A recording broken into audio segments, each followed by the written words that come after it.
Hey all, this is going to be our first video for this year in Perry and Nancy's Patriot Garden. Wanted to show you what we've been doing so far this year. It's been such lousy weather, but now it seems like summer's finally arrived. So I wanted to show you what we've done and the changes we've made. I want to apologize for being so quiet over the winter. It was just here, it goes completely dead, and we run just basically herbs at that point. So anyway, I want to flip this around and give you an eyeball, and I'll let you know what we're doing.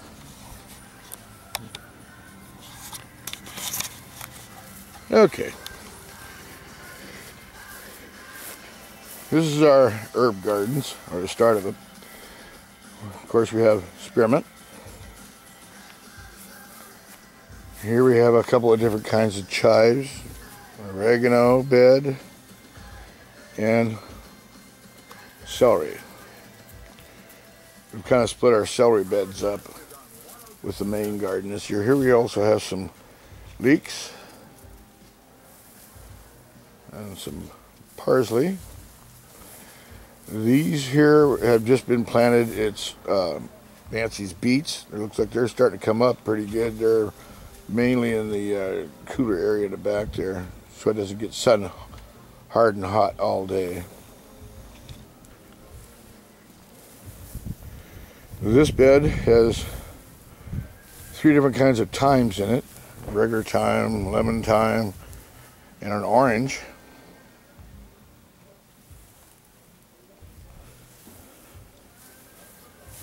And we'll show you what's happening in the greenhouse.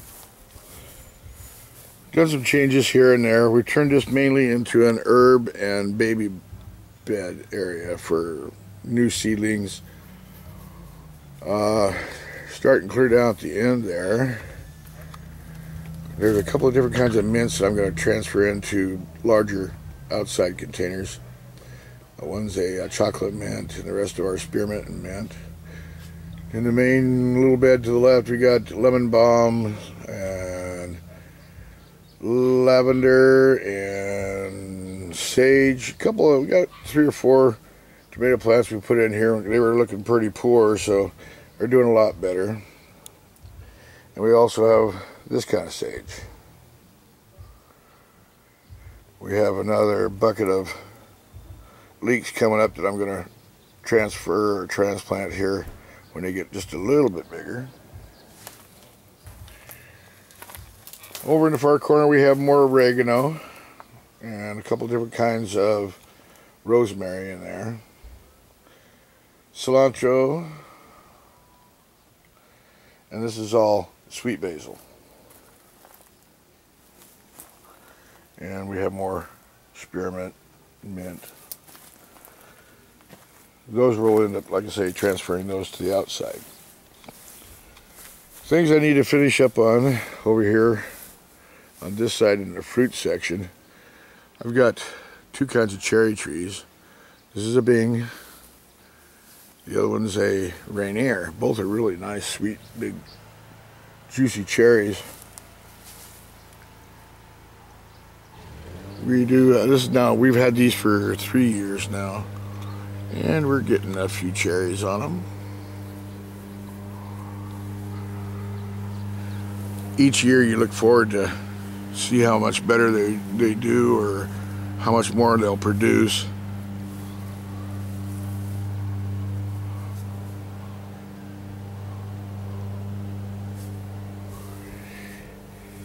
Over here's my grape arbor. Now I have 3 different kinds of grapes here.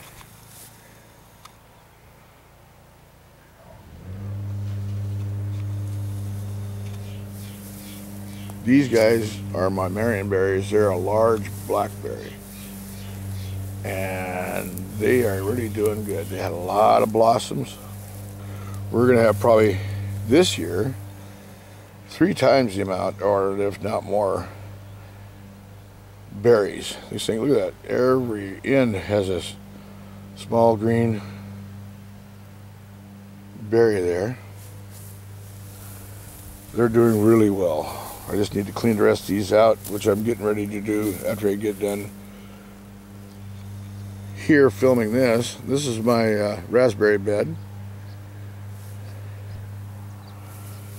These produce 2 times a year. Spring and then midsummer. And I have some new, these are 2 years old now, blueberries. I've got 3 of these.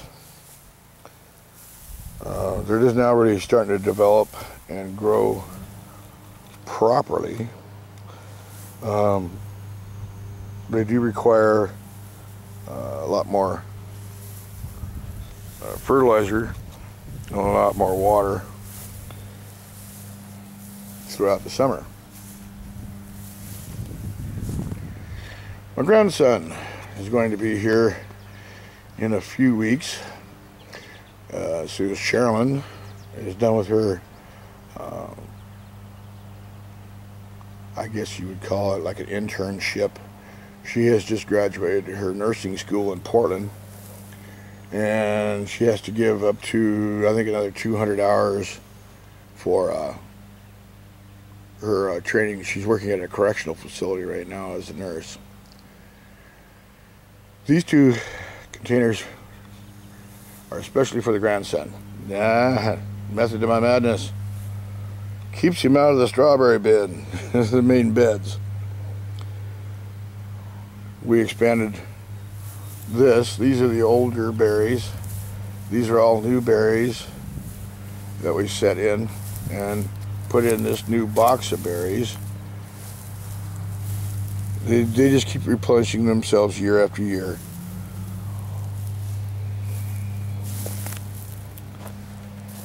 Over here is our horseradish. Doing very good. I need to start filling that up with more compost now. It's been in there for a couple of years and the soil has settled more. Here's our asparagus. We're letting go to seed now for this year. And we'll have plenty of fresh asparagus next year. It takes 2 to 3 years to really get a good crop of asparagus going. This is our spinach bed. It's just now starting to come up. A friend of mine gave me a couple of other spinach plants. They're looking a little sickly right now. Here is, let's see, we got zucchini. Zucchini squash in this bed.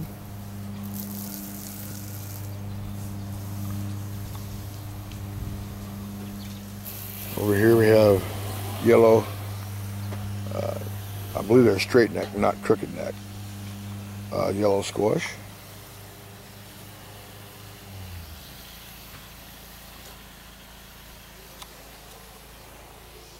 Here the dogs got into it. And what you see here actually is they survived, more or less. A couple rows of carrots in there. And on the right hand side there's about 1.5 rows of dill for our pickles we'll be making this year. We put in a smaller plot of potatoes. However, we got 3 different kinds of potatoes again. We got the Yukons and the Reds and the regular russets. Here is our onion patch. Well, I should say one of them.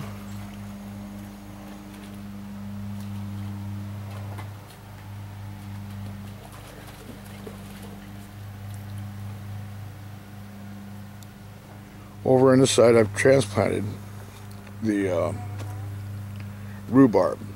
It was in a container, and it just basically outgrew itself and got pretty well root bound, and so I planted them back in here again. These are just only a couple of days old in here, but they're just now starting to come back.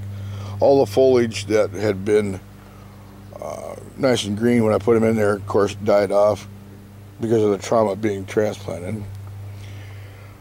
And back here where those stakes are just starting to peek out. There are some cucumbers.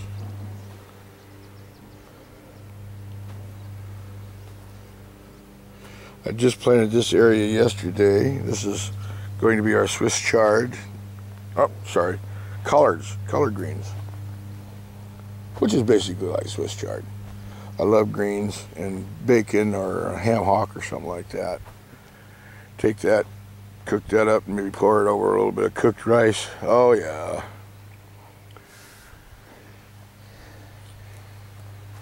Got sweet potatoes in here this year that actually survived and are doing fairly well. They're a hard plant in this area to grow because they do require more heat.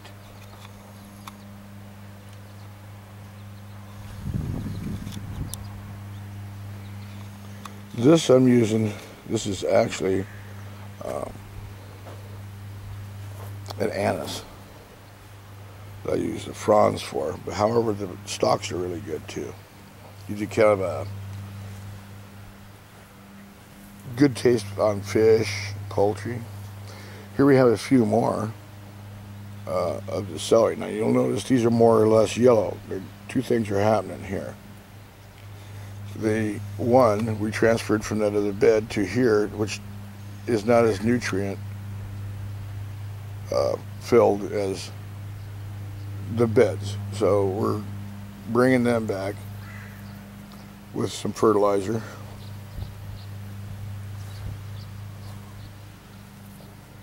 These are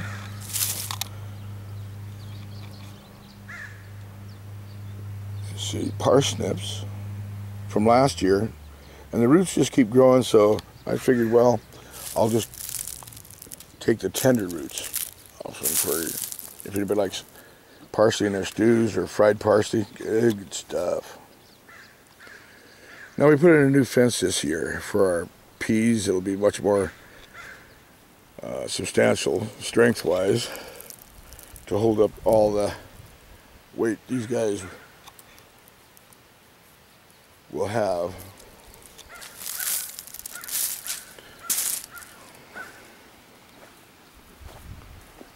Okay, give you a little shot down this direction. The last two apple trees are Fuji. Those are Jonathan. These all are putting on apples this year. It's really a good year. The no blight, no black leaf have been showing up. This is a Gala apple, I believe. And I believe, if I remember right, this was a Red Delicious. And we've got apples, like I say, on every one of them. Which has surprised me because my daughter last year ringed the trees with the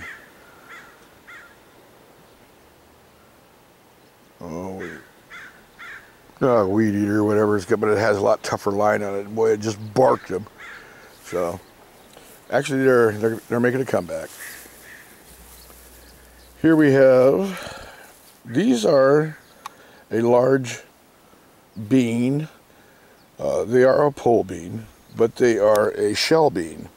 Pods are going to be about probably anywhere to 8 to 12 inches long. And the bean inside, once you also even dry them, are the size of like a baby lima. These things are really meaty and good stuff, man. Cook them up with some ham hocks or a side of ham or whatever. Here on this end is our beans again, but we're doing bush beans this year. Pole beans, they were all right, but we just couldn't harvest correctly, and we ended up with about 70 or so 5-gallon buckets of green beans last year. We gave a lot away. And we still have an open space on this end that we're going to be filling with, looks like some cabbage and some green cauliflower. Green cauliflower is more, looks like almost like a broccoli flower, but it's got a full head, and they're really good. And a couple of hazelnut trees for our nuts. Use a lot of ground up nuts and things like that, for especially during Christmas, making candies or whatever that way. So all in all, we're doing pretty good. I think we're going to have a great summer. Those small plum trees are just loaded with little tiny plums. They hang on there like grapes. It's amazing. And we probably got, off of those trees right there, at least 10 5-gallon buckets of plums. Well, I'm going to let you folks go now. Kind of give you an eyeball of what we're doing, what we have been doing here. And again, I wanted to apologize for being pretty quiet over the winter. Had a lot of things going on with the passing of my father this past year, so we've had a lot on our plate. Anyway, you folks have a great day. Remember, today is also D-Day, so give them a thought. Take a moment, think how lucky we are that we do live in this country and the sacrifices made by those people almost 70 years ago.